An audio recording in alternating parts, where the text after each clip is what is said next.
Good morning, everyone, and welcome into Wake and Take. It's your boy Jason, and boy, do we have some football to talk about today. With the Bears and Commanders thrilling football game last night, we've got football games on Sunday, and we've got some news to talk about. So why don't we sit back, relax, sip our coffee, and enjoy the show.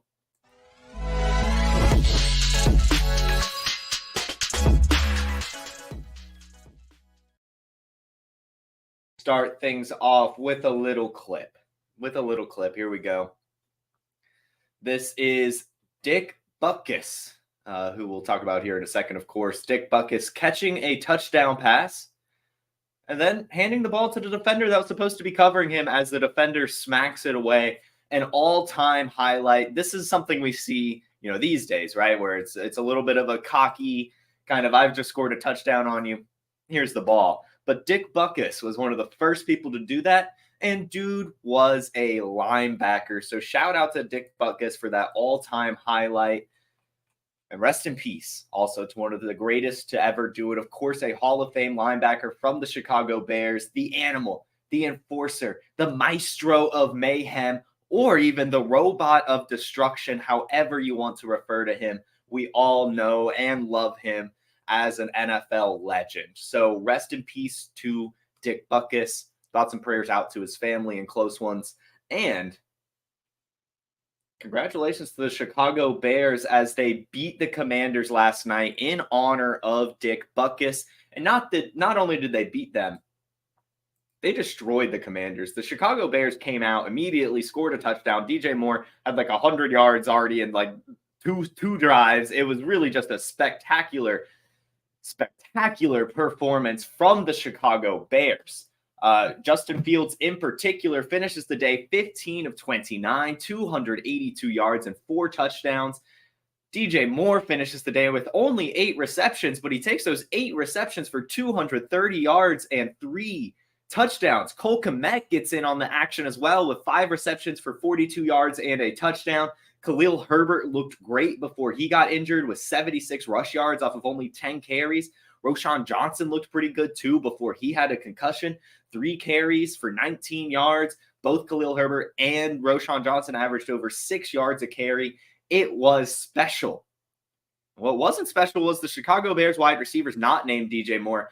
I don't know if this has ever happened in NFL history. This isn't something you can easily Google, but DJ Moore having 230 yards and 8 receptions. No other wide receiver on the Chicago Bears caught the ball. What? Darnell Mooney was targeted a few times. Equanimeous St. Brown had 1 target. Those are the only 2 wide receivers to even earn a target on this offense outside of DJ Moore. Robert Tonyan had 2 catches for 10 yards, which was interesting to see. But it was DJ Moore. And it's probably going to be that way all year. That is going to be one of my big takeaways from this game.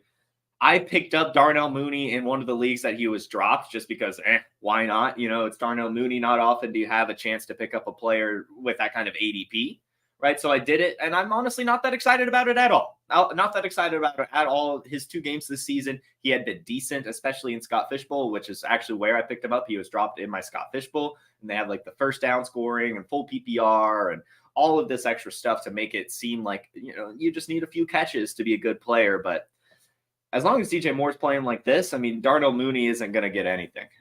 Darnell Mooney's not going to get a damn thing, as we saw in this game. And while the Bears did trounce the Commanders did put up an admirable effort. They did lose 40-20, which is kind of what we talked about. I'm patting myself on the back. I did a pretty solid job yesterday previewing this game. I will apologize for saying that Curtis Samuel I'm not trusting, because he did finish the day with 65 yards and a touchdown off of 6 receptions. So it looks like the Curtis Samuel experiment will continue, at least for a decent bit, as Antonio Gibson was unlocked in this game. He had 4 receptions for 64 yards, a 41-yard chunk play, which was kind of my concern yesterday on that underdog ticket. I took the under and literally said, my only concern is that he gets this on 1 play. And what did he do? He got it on 1 play. It was 35 yards for his total yesterday. And I was like, he's not getting that much usage. And of course he didn't. He only had 4 touches. Only 4 touches in this game. But he did showcase his explosiveness and why we at Player Profiler had been so high on Antonio Gibson for years now and just waiting for him to go to a new team. And things continue as well for Logan Thomas, who continues to be one of the main target earners on the Commanders offense, if not the main target earner. 9 receptions, 477 yards, and a touchdown. Terry McLaurin and Jahan Dotson so far this year are only combining for a 31% target share. It is not good. They are not being utilized properly at all. It's all going to Logan Thomas. It's all going to Curtis Samuel. It's going to Antonio Gibson. Even Brian Robinson had 4 receptions. That's right. Brian Robinson had the same amount of receptions as Terry McLaurin and 1 more reception than Jahan Dotson. That's not good. That is not good. These wide receivers definitely need to be mixed in a bit more. But still, Sam Howell finished the day pretty decently. He had 388 passing yards and 2 touchdowns. He did throw 1 interception, but still, you're allowed to throw an interception every once in a while. And he threw the ball a whopping 51 times as they were playing behind the whole time. So it's good to see him get that kind of volume, throw the ball that many times, and, sustain a bunch of different receivers. As I talked about, only 1 wide receiver caught the ball for the Bears. Curtis Samuel caught the ball. Terry McLaurin caught the ball. Jahan Dotson caught the ball. Jamison Crowder caught the ball. De'Ami Brown caught the ball. Byron Pringle caught the ball. So it is being spread around in Washington, which is good to see. And I do think that we have officially and can officially say that Eric Bieniemy is doing something, because Ron Rivera is a defensive coach, and that is easily the worst part of this team. That defense has been abysmal the last few weeks, especially against number 1 wide receivers. It's awful. So I'm excited for Ron Rivera to get fired, and I'm hoping that Eric Bieniemy can do some more, get the reins, have a little bit of fun. A couple other takeaways here. Justin Fields to DJ Moore this season has been perfect. Justin Fields has a perfect passer rating when throwing the ball to DJ Moore this season. He's 27 of 34 for 531 yards and 5 touchdowns. What a stat line. Also, after this day, and of course, Justin Fields has the extra game, but still, right now, Justin Fields is tied for the lead in the league in passing touchdowns. So again, I go back to, 3 weeks ago, after week 1, after week 2, when I was telling you guys to buy Justin Fields. It's not going to continue to suck. He will turn it around. He was bad to begin last year. He'll get it right. And of course, he's getting it right. You don't play the Broncos and the Commanders every week, but we did, of course, see Justin Fields have 11 carries on Thursday Night Football, which is another one of my takeaways from Monday when I talked about Justin Fields' great performance against the Broncos only having 4 carries. That's not going to be the case. Justin Fields will be able to run the ball some more this year, and we saw it, 11 carries. So Justin Fields is here to stay. Even if he's not on Chicago at the end of the year, he will get sent somewhere, and he will be a really, really good football player wherever he goes. I don't know, though. I mean, he could. Obviously, there's still a scenario here where he stays in Chicago. They bet on him once. They can bet on him again. So just definitely something to keep your eye on. And then just the Bears running back situation now with Roschon Johnson on a concussion and Khalil Herbert having, we don't know the severity of this ankle injury, but it's looking like a pretty severe ankle injury. It was a gruesome slow-mo replay. So Roschon Johnson, with it just being a concussion, with it being a long week now as they don't play again until next Sunday, Roschon Johnson will be back next week, and it's going to be Roschon Johnson's season. So if, owners dropped him after the concussion, they saw he got hurt, dropped him, or maybe put him on the trade block. It probably wasn't long as Khalil Herbert also ended up getting hurt, but still Roschon Johnson attainable right now for sure. Go do it, because Roschon Johnson's season appears to have finally arrived, and it's going to be quiet since he's coming off a concussion now. So those are my takeaways from the game. It was a fun game to watch, as I expected, guys. As I said, we went through the preview. I said that this is going to be an exciting game to watch. Everyone was all upset about this game, disappointed it was Thursday Night Football, but we got treated to a good one. It was a very electric football game, as expected. Let's talk about some news before we preview the week. I want to start things off with Tyreek Hill. Tyreek Hill, I have a couple things about Tyreek Hill and then a thing about the Dolphins. Tyreek Hill was fined $7,000 for not wearing socks on Sunday's game, the most expensive fashion choice of all time. I can't believe the NFL is even policing that. I saw that headline, and I was like, are you kidding me? The guy doesn't want to wear socks. The guy wants his cleats to smell after the game. Let him do it. And don't fine him $7,000. You know what you could do with $7,000? You know how many socks $7,000 can buy? Too many socks. $7,000 can buy way too many socks. I don't even want to do the math, but that's way too many socks with that kind of money. So Tyreek Hill definitely upset. He's losing that $7K, and I'm sure we'll be seeing him wear some socks on Sunday. And I will bet here on this show that Tyreek Hill is rolling out with some long ass socks on Sunday, or the exact opposite, some ankle socks. He's gonna be passive aggressive about this for sure. It's Tyreek Hill we're talking about. I'm excited to see what he does regarding these socks. Maybe some funky socks, maybe just some plain ankle socks, or maybe just like really, really long, like soccer socks is what he'll be rocking this week. But I'd be pissed if I lost $7,000 just because I didn't feel like wearing socks. Absolutely ridiculous fine there. But that doesn't matter to Tyreek Hill as he's playing the best football of his career. He did say this offseason that he wanted to be the first wide receiver to cross 2,000 yards. And after week one, we already saw, he was on pace for like 5,000 yards after week one. He had a quiet week last week, but he is actually still on track. To reach 2,000 yards, you have to average 117 yards per game.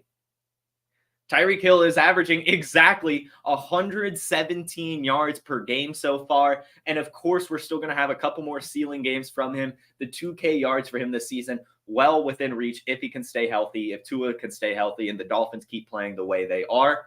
Congratulations to Tyreek Hill as he looks to break that milestone.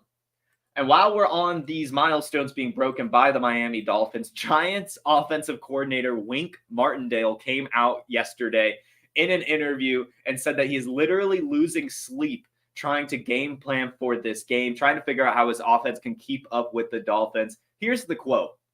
"My wife called me last night before she went to bed. She said she was worried about me. She asked if I was getting any sleep. And I said, yeah, I'm sleeping like a baby. Every 2 hours, I wake up and cry, go to the bathroom, and then go back to sleep. It's unbelievable what they do and where this league is heading."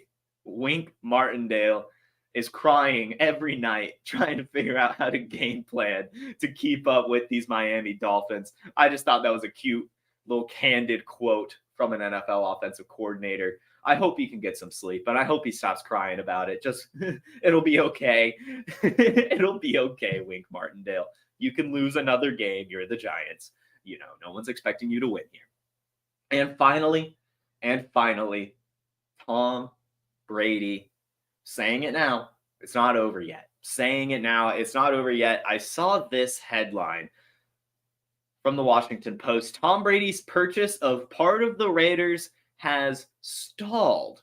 So no longer is Tom Brady an owner or a minority owner of the team. It hasn't gone through yet, and it's looking like it won't go through. The Washington Post reports that Brady's efforts to buy a minority stake of the Raiders has stalled, and that owners are not expected to ratify the transaction before the next owner meeting. Several reasons have been identified as to why this is being stalled. One is the price. The Post reports that Tom Brady is getting a discount of as much as 70% the value of the equity he would be buying. And then another issue is that there's recently a prohibition on majority owners giving equity to team employees. He has been speaking against that and everything. So I don't know. We'll see how it develops. But also, Tom Brady's pending Fox deal is another concern here. Basically, they're trying to figure out how to make this, I guess the term would be moral, ethical. Ethical would be the term here. Ethical. You can't have a all-time great with a potential to still play on the staff, also own a team. So they're trying to work out the wrinkles there, but it's looking like it won't happen this year, which means the Jets might be on lookout. The Raiders might be on lookout. This quarterback might be playing at some point this season. So in your 3 quarterback leagues, go ahead and start picking up Tom Brady and seeing what happens. All right, let's go ahead. Talk about some week 5. Let's talk about week 5. And as we do when we're previewing week 5, I like to go ahead and run down the injuries with you, the players that are not expected to play as of right now that I want you guys to monitor. As I don't have a Saturday show, as I don't have a Sunday show, we've got to talk about it now on Friday. So I went through and got a list of the fantasy relevant players that have not practiced this week. Let's talk about it. T. Higgins, with his rib injury, did not participate at practice, is not expected to play. I know there are some reports that he would try to play through this injury. It's possible. I remember that game last year where he didn't practice all week and they brought him out there just for one play and then sat him the rest of the game, just for, a big brain game strategy moment. But so T. Higgins, keep your eye on him. Even if he is playing, I'm not starting him. He hasn't been playing well enough to warrant a start while injured. Peyton Hendershot did not participate. Obviously not incredibly fantasy relevant, but as these injuries start to pile up for tight ends, it's possible that, Luke Schoonmaker does get thrown into a little bit more of an opportunity. He had 3 targets last week. He's already scored a touchdown this year, and he's much more athletic than Jake Ferguson. So I'm going to continue to pound the table for Luke Schoonmaker this season. Amon-Ra St. Brown did not participate with his abdomen injury, but he does expect to play. He didn't participate in some of the practices last week with the same injury. I do believe he will be playing. He is fine. He's one of the toughest guys in the sport. He'll play through it. John Mechie did not participate, but it was just an illness. I imagine he'll be fine for Sunday. And it's not like you're throwing him in your starting lineup anyway. This is more of a, if he's not playing, it's kind of sad because his role we want to see continue to grow, and he elevates his game and get to all of that stuff. So did not participate, but just because of an illness should be fine. Jimmy Garoppolo still has not cleared concussion protocol. However, he did do a limited practice yesterday. It's looking like he probably will clear the concussion protocol by Monday Night Football. But just in case, start stashing Aiden O'Connell again if you do own Jimmy Garoppolo in your Superflex leagues. If he does not play on Monday, you can put Aiden O'Connell right back in there. He was fine last week. He'll probably be fine again. Juwan Johnson did not participate with a calf injury. He hasn't done too much this year anyway, but still it might be worth a speculative ad for Foster Moreau, as the tight end position is a hellscape. Foster Moreau does have that connection with Derek Carr and the athleticism. So if Juwan Johnson misses some time, we might see Foster Moreau get thrown in. And of course, Jimmy Graham as well, who's already scored a touchdown this year. Pat Freiermuth did not participate. And Mike Tomlin also went as far as to say he's not just doubtful, he's very doubtful for this week's game. I'm not telling you guys to start Darnell Washington at all. I'm not even going to tell you to pick him up. I'm not starting the backup Steelers tight end in this scenario. They are blockers. They might get a couple touches and maybe a touchdown, but that's too hard to predict. Not worth the points. Any Steeler that gets a bump here is going to be named Najee Harris and George Pickens and Deontay Johnson if he comes back to play, which I guess he wouldn't be coming back to play at all. So George Pickens and Najee Harris. Elijah Mitchell did not participate again with his knee injury, so just keep your eye on if he's starting. Christian McCaffrey, of course, is just going to get 100% of the snaps again if he doesn't play. And just hopefully they continue to take their time with Elijah Mitchell. This guy is made of glass, always hurt. So if they can, let him sit, make sure he's 100%, maybe he won't be always hurt. But I honestly, at this point, expect Elijah Mitchell to be hurt. And Treylon Burks also did not participate, so it's looking like Nick Westbrook-Akine could be another deep option for you desperate managers out there. Those are the injuries I have for you guys. Keep your eye on those players, and maybe tune into the starter sit streams on TikTok, Instagram, and YouTube Sunday morning, 11, 11:30, and noon are those respective channels. TikTok at 11, Instagram at 11:30. YouTube, Twitter at noon. Tune into those on Sunday to ask your start sit questions.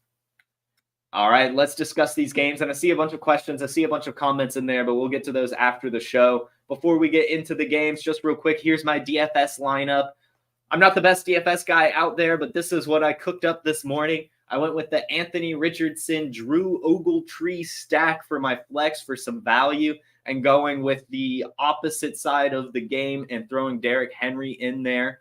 And then, of course, I'm throwing Bijan Robinson in there. It's full PPR. I think the Houston Texans are going to do a really good job stopping Jonnu Smith, stopping Kyle Pitts, stopping Drake London. This is going to have to be a Bijan Robinson game if the Falcons want to do anything. Throwing Jamar Chase back out there. We've been seeing his usage get ramped up, and he's being fed as Joe Burrow is not 100%, as T. Higgins is not 100%. I feel like Jamar Chase has to be thrown into your lineups this week.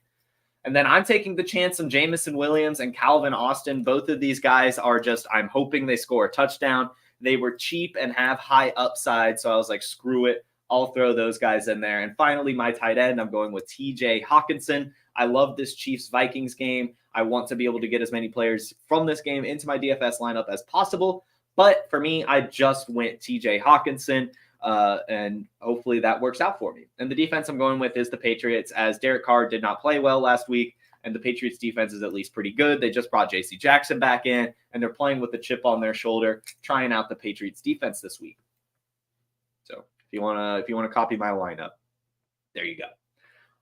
Let's do it. Week 5 time. As usual, I'm just gonna go ahead and share my screen here and do my Yahoo Pick'em League, as I do every single week. Discuss kind of what I'm expecting from some of these games and who I think might win, as well as maybe some fantasy relevant players as well. Let's get on into it. Share my screen.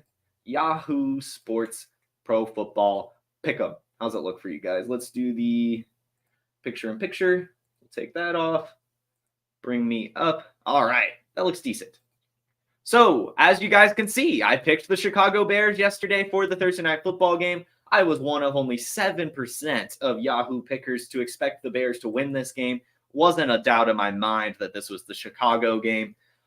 But for these games, Buffalo versus the Jaguars in London, I'm going to go with the Jaguars here. This is the London game. They are a home team.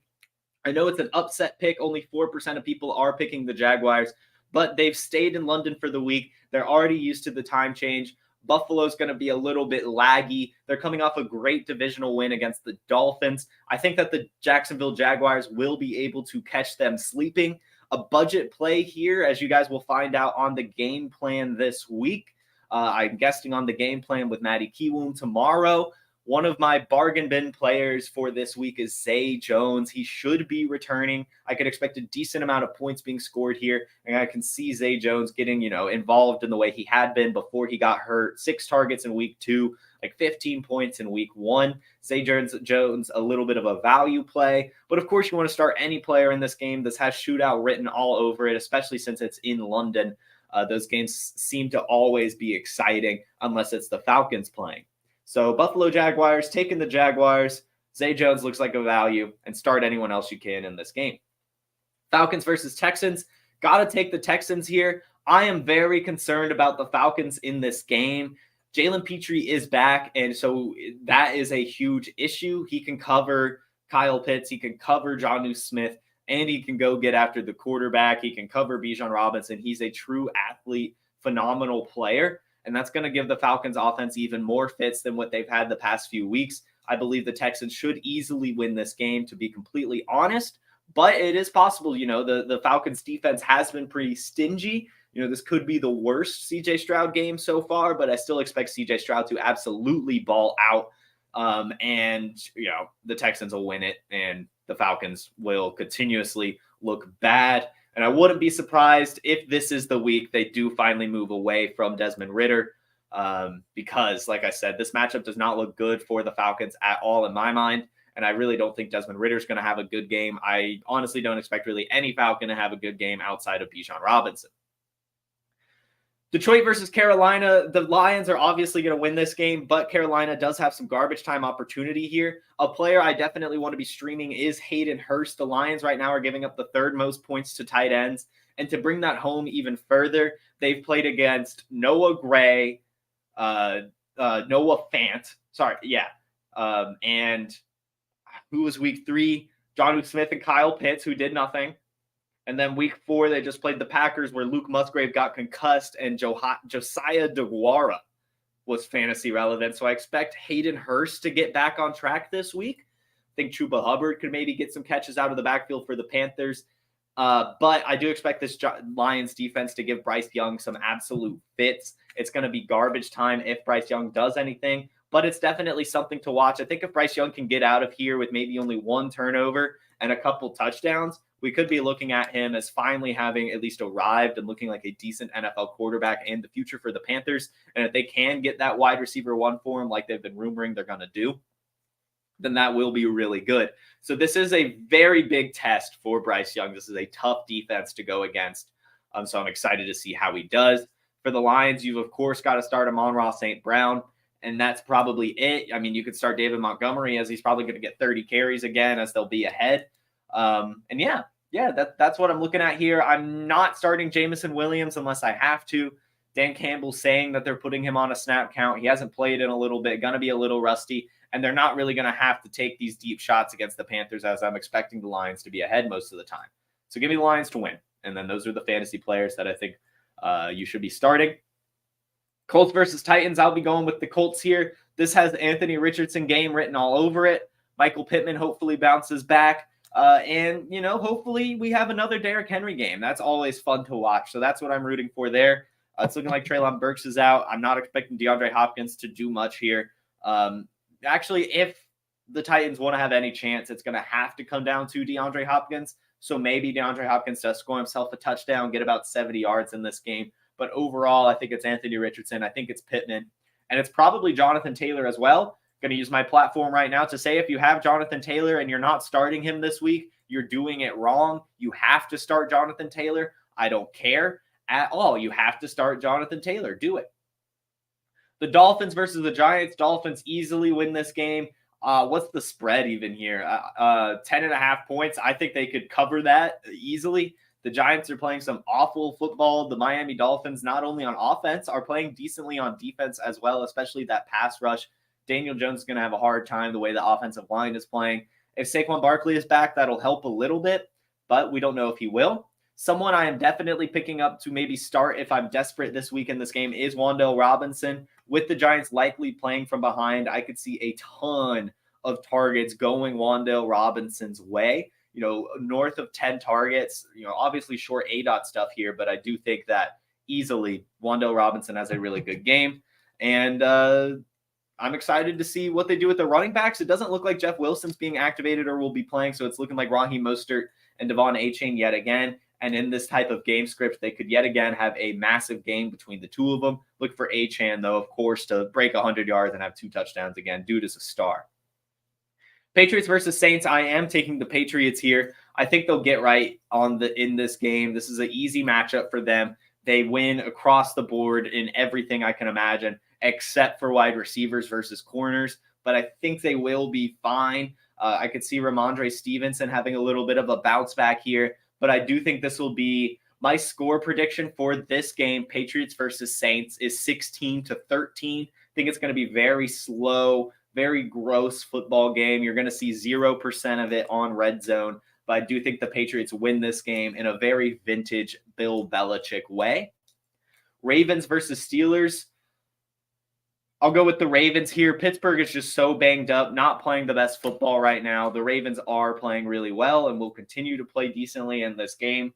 TJ Watt, I think, will have a couple sacks again. TJ Watt playing absolutely great football right now. I think you've got to start Najee Harris. You've probably got to start George Pickens. Probably got to start Kenny Pickett, to be completely honest, with this kind of game script.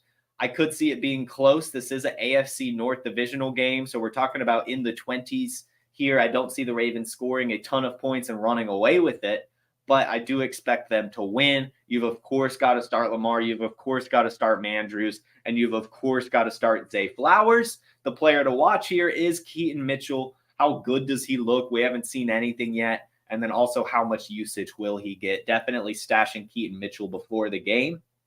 Next up, we have the Eagles versus the Rams. I will probably be taking the Eagles here. Of course, it is the Eagles, and they're going to win. But the Rams with Cooper Kupp back should be really fun.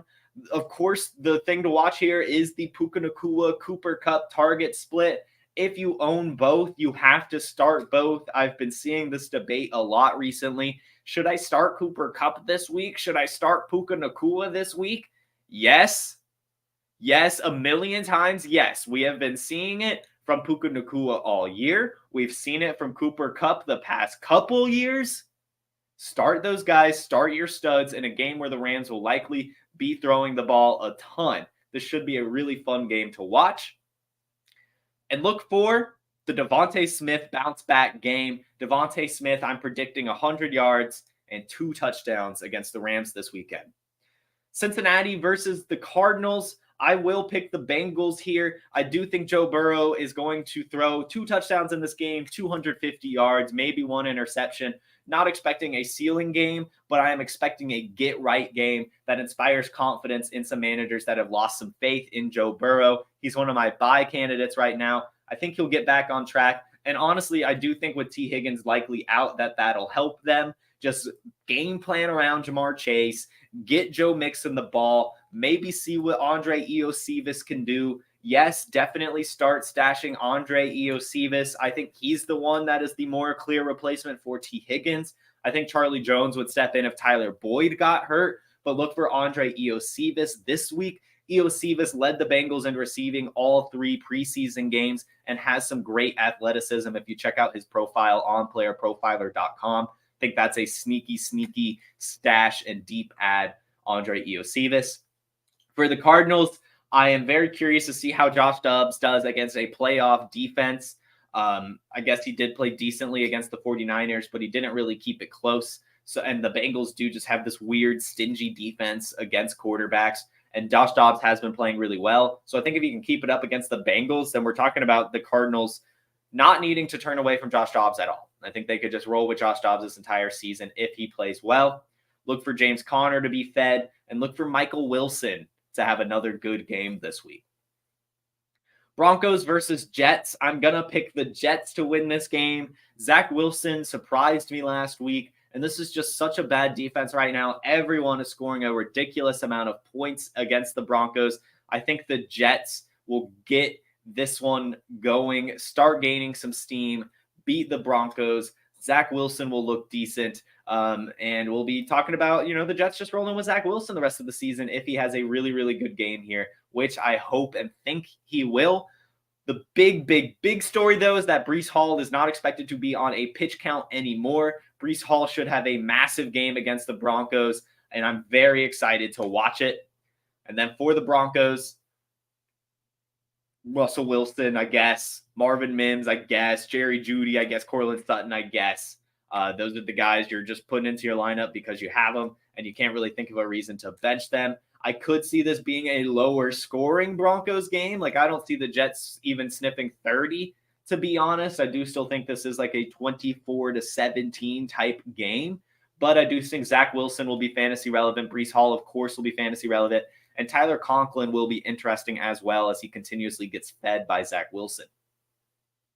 Chiefs in Minnesota. I'm actually going to pick an upset here. I think the Vikings will beat the Chiefs. The Chiefs just haven't looked quite right yet. I know they're getting the wins, but they're not operating in the way I would expect them to. And something definitely is missing on this offense. I think it's going to be close, but I think the Vikings, after winning last week, will start to get things right, playing with the chip on their shoulder. This is a home game, and I'm expecting a massive Kirk Cousins week. The player I'm watching the most will be Cam Akers. If his snap share goes up again, you've got to look to sell Alexander Mattison. I know I've already said it, and I know I've already said I still believe in Cam Akers, but I also want to see the belief come to fruition. I want to see him get some more usage before going too crazy with it, but I do expect it in this type of game against the Chiefs. They're going to have to be cycling around their running backs. Travis Kelce will have a good game. I'm expecting TJ Hawkinson to be the main receiver in this game over Justin Jefferson. But Justin Jefferson will obviously still have a really great game too, but I do feel a TJ Hawkinson ceiling game in this one. 49ers versus Cowboys, going with the 49ers, really simply because they're the home team. I think if it was in Dallas, the Cowboys would win, but it is what it is. This is going to be a fun game to watch. The big story is, what can the Cowboys offense do? They haven't done too much this year yet. Especially for fantasy points, no one's really popping off in a big way. They're being consistent and getting you the points, but no true ceiling games here. So I'm curious to see how they can do against a real defense in the 49ers. And really just in general, as you guys know, I was saying to sell the Cowboys this week as the offense doesn't have to score a lot of points. This is one of those games, right, where they will have to score a lot of points. The offense will be having to continuously drive down the field and keep up with the 49ers. So if the Cowboys can get themselves a decent amount of points here, keep up with the 49ers, then we are talking about a really good offense. It's just that they don't have to score all the time. Therefore, they won't. But in these types of games, they will. So you can start your Cowboys with confidence this week, of course. For the 49ers, I'm hoping Deebo Samuel can get back on track. Because last week he was unhealthy, but it's looking like he's healthy now. Brandon Ayuk should have a really good game as well, as there's no more Trayvon Diggs. Brandon Ayuk should keep things going.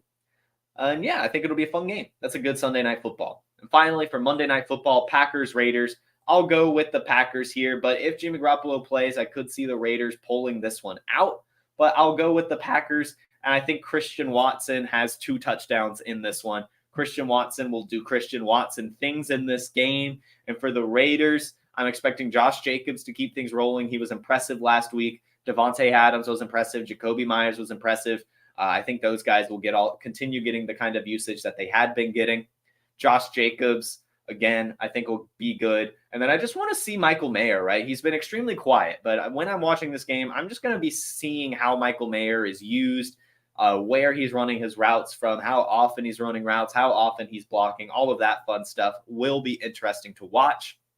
And for the Packers, Luke Musgrave should be back. He wasn't getting targeted that much with Christian Watson returning. So I'm definitely curious to see how Luke Musgrave is used, how Jaden Reed is used, and also if Romeo Doubs continues to be the most targeted, or if it was more of a game script thing last week where Romeo Doubs was just the one open and they're playing from behind and they just wanted to take some yardage. It is what it is. Very curious to just watch these Green Bay pass catchers in general, see how everything splits out. So those are the games I've picked. Take it in one more time. I'll save my picks. Last week, I didn't save my picks after doing this, so I'm in last place in my Pick'em League. Totally goofed. But yeah, that's my preview for this week. Let's go ahead and get into some questions as I look through your chat. I'll start from the top. Woo. All right. Would you trade Kenneth Walker and Pickens for Mixon and Godwin? No, I would keep Kenneth Walker and Pickens for sure. I think that you've got to just keep rolling with those guys. Kenneth Walker is playing unbelievably right now, and George Pickens will start to get things right. I think George Pickens, while he's really good, isn't a true wide receiver one alpha type. I do think he does better when there are other weapons around him taking coverage away from him, because he's always struggled with separation. So it's a little bit difficult for him right now with Muth out, with Deontay Johnson out. He will get fed, but it's just a matter of how he can produce with it. I do think he'll be fine. And so, yeah, I'm rolling with K9 and Pickens in this scenario. Harry Snowman says that he was also out on Samuel. Yeah, it is what it is. Sometimes players just decide that they hate us, listen to Wake and Take, and said, you know what, Jason, I listened to your Wake and Take. I'm Curtis Samuel. I'm going to score a touchdown tonight just to spite you. Is Rivera on the hot seat yet? I think so. I think he should have been on the hot seat last year. As we see with Ron Rivera, every time he leaves, the team gets better. So I just don't like him as a head coach. There's something wrong with him there. He was ran out of Carolina for a reason. They're not playing well on defense, even though he's a defensive coach. It's just not right. He's not a good head coach. It is what it is. Let's see. You can get at least 1,750 pairs of socks at $4 each pair with $7,000. Imagine if Tyreek Hill had that many socks. Imagine if anyone had that many socks. That's a lot of socks. That's 3,500 socks. That's a lot of socks. Did I discuss the Chicago running back situation? I did, but just briefly. Skemdog, it is Roschon Johnson's season, depending on the severity of Herbert's injury, but it didn't look good. So I do think it's Roschon Johnson's season because his injury was just a concussion. He'll be back next week. Would you trade Waddle, Etienne, and Flowers for Godwin, Nico Collins, and Breece Hall? No, I would be holding on to Waddle, Etienne, and Flowers easily. Let's see. Do you play Jonathan Taylor over Algier this week? Yeah, you play Jonathan Taylor over most running backs. I know he hasn't played yet. You've got to start Jonathan Taylor. You have to.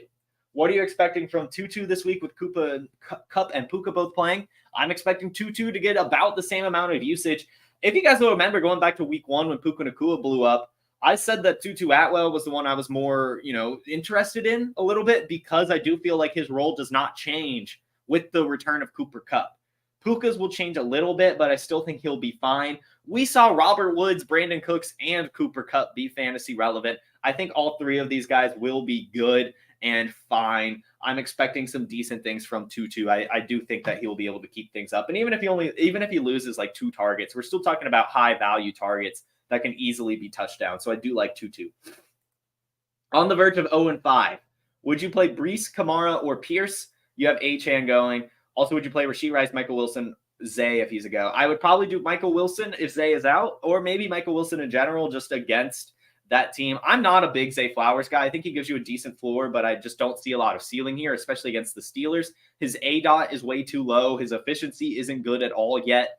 So I'm not really too into Zay Flowers. He's definitely a big sell for me. I think Michael Wilson has a little bit more opportunity against the Bengals to score you points, but Zay Flowers does get you the better floor.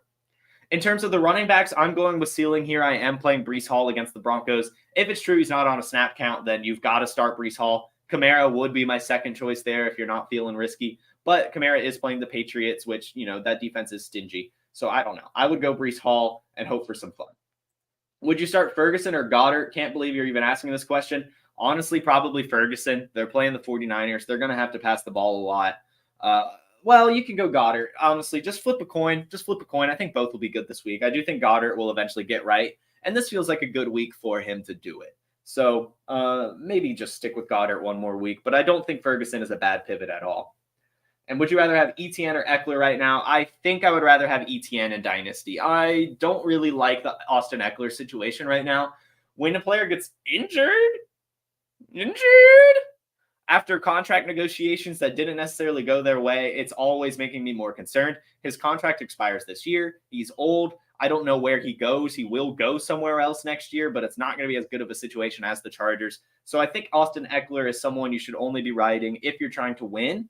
But ETN can give you that same thing with the better dynasty outlook. So I would rather have Travis Etienne right now. See a couple here on Instagram, and then I'm going to get you guys out of here. Brandon Ayuk or Puka Nacua. I'll go with Brandon Ayuk here. I will go with Brandon Ayuk here. I think that Brandon Ayuk is in for another really good game. Jordan Addison or Tyler Boyd. Give me Jordan Addison against the Chiefs. That's going to be a shootout. Give me Jordan Addison. Jonathan Taylor or Hall in PPR. I think this is where you can maybe pivot from Jonathan Taylor. I would look to start both of them. But, I mean, we've got to expect big things from Breece Hall this week. We have to, based on everything we're hearing. So I do think you should probably go Breece Hall, but Jonathan Taylor's not a bad start either. Breece Hall has the matchup and has been playing, though, so I think you can go him. And Michael clarifies his question, Zay Jones, not Zay Flowers from earlier. Zay Jones could be a good start then. I do like him this week. Make sure you see if he's a full go, though. Like, make sure there's no limited here. Make sure he seems to be good and everything before you do it. But, yeah, I do like Zay Jones as a budget option. Michael Wilson, the other one. You could start Rashee Rice and he could have a big game, but I am not a person to roster Chiefs wide receivers right now and much less start them unless I have to. So, yeah. Okay, looks like we have the breaking news. So, guys, Instagram, everyone, Chase Claypool has been traded to the Dolphins. That is bad news. The Dolphins will not win another game this year. Have a good one. Peace. Hey, I want to take a moment to thank you for tuning in. It's important to me that all of our media be free. This is only possible because of you allowing a true independent sports media enterprise to thrive unlike any other in the business. So please subscribe to the All In Package to continue to make all of this possible, to ensure that all of our stats, information, data, content is available to you, especially you, the people that get the site and get the show.